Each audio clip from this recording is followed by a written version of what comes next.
Guys, I was doing so good. I was doing so good. I was doing the intermittent fasting thing. I was on this workout plan.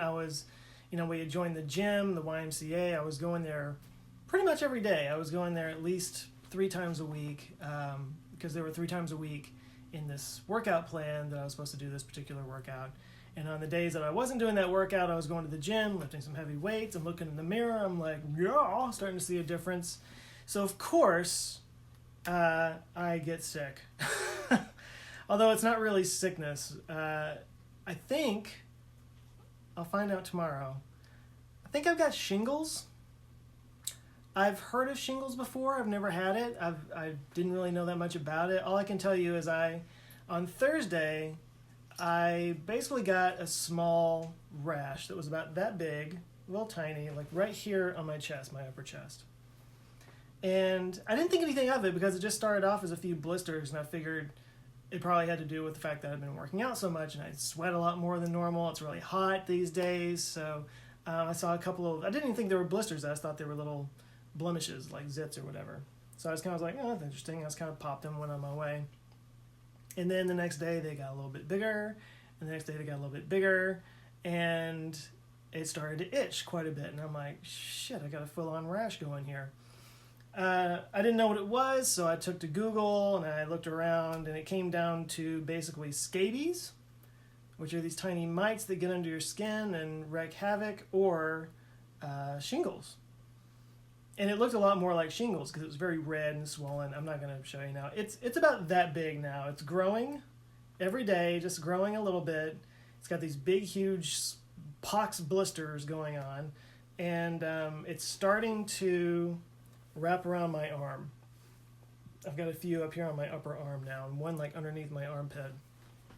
And so, yeah, it seemed to match shingles, and this is what I've learned about shingles now that I've been looking it up. It's basically, if you have had smallpox, if you have had chickenpox at some point in your life, which obviously most of us have, that's basically what it is. It's the exact same virus. When you're a kid, it manifests itself as chickenpox. When you're an adult, it comes back as shingles.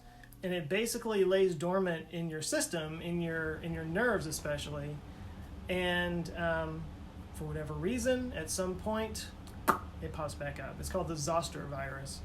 And I don't know why this decided to crop up on me. Apparently there's not really a rhyme or reason. But I'll tell you, I've been looking online and reading this stuff, and I'm getting a little nervous because right now it's literally just a little rash. It itches. It's a little irritated sometimes. Like I said, it seems to be spreading onto my arm. It's like Greyscale from Game of Thrones. That's what it makes me think of. I feel like Jorah from Game of Thrones is like every day it like takes over a little bit more of my body. But some of the pictures I saw, people had it all over the side of their body, and apparently it sticks to one side, like it goes, was this lateral or whatever, because it comes out from the nerves of your back, and the nerves from your back kind of come out of the spinal cord and they sort of wrap around, so it follows that pattern. So that's why right now I've got a little bit right here, and it's sort of like wrapping around underneath my armpit and around my arm too. And apparently it doesn't go to the other side of your body. It like stays on one side. It's kind of weird. But and another weird thing is I would get these sharp pains in my back, and there's not anything there. There's no rash there. There's no blisters there or anything. But I would feel these little stabbing pains back there, and it seems like it's all kind of traveling along that nerve line or whatever you want to call it. So it's not been that bad for me. It's just been a little bit irritated, a little bit gross. But what I've read online is like I've seen pictures just covering them. Apparently it's so painful some people wind up in the emergency room. I really hope it doesn't get that bad for me. So far so good. Apparently I read somewhere that taking megadoses of B12 and lysine are good ways to sort of contain it or keep the inflammation down. And ironically, that's exactly what's in my Canker Boy pills, which I do take. Which actually, that kind of ties right in with my my reasoning for the way Canker Boy works. Is it helps to kind of keep down inflammation. This is like an inflammation of the nerves. So maybe that's kind of helping to keep it at bay. And if it wasn't for that, it might be a lot worse. I don't know. But I do have a doctor's appointment tomorrow. And the funny thing here is that I set up this doctor's appointment almost a month ago. This is really stupid, but I went to go... Okay, so when I started doing full-time self-employment, I had to get my own insurance. And I guess I used to have a PPO because I was working for a company, and now I have an HMO because it's self-employed. And it's been a long time since I've had HMO, but I do remember now, like, in an HMO, you have to be referred to a specialist by your primary care physician, your PCP. PCP. And I had forgotten about that. I mean, it's been 15 years or something like that since I've been on HMO. So I went to go see my dermatologist because I have like regular monthly or not monthly, yearly checkups with her. And I found out that the insurance wasn't going to cover it because I had to be referred to her first. And I was like, oh, of course. Which is stupid because I've been going to this same dermatologist forever. So I call up the clinic that I've been going to for over 10 years to get a referral, and it turns out that the doctor that I'd been seeing all this time wasn't there anymore. And I actually kind of knew that. They had sent a letter saying that he was leaving that particular clinic, but I've been going to that clinic forever.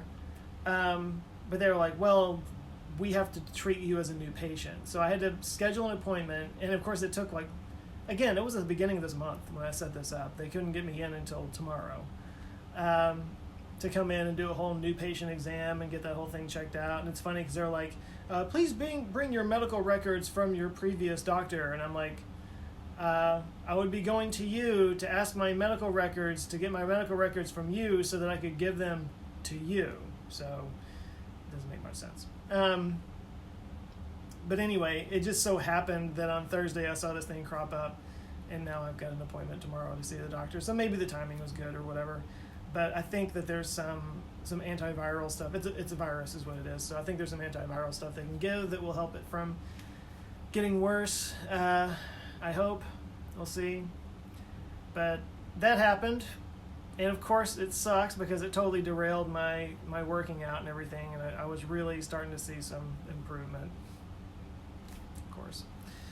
But I don't want anybody to worry. I just wanted to put this out there, and honestly, I'm putting it out there in case anybody out there has had shingles. I would love to hear, how you dealt with it, or if you knew any tricks to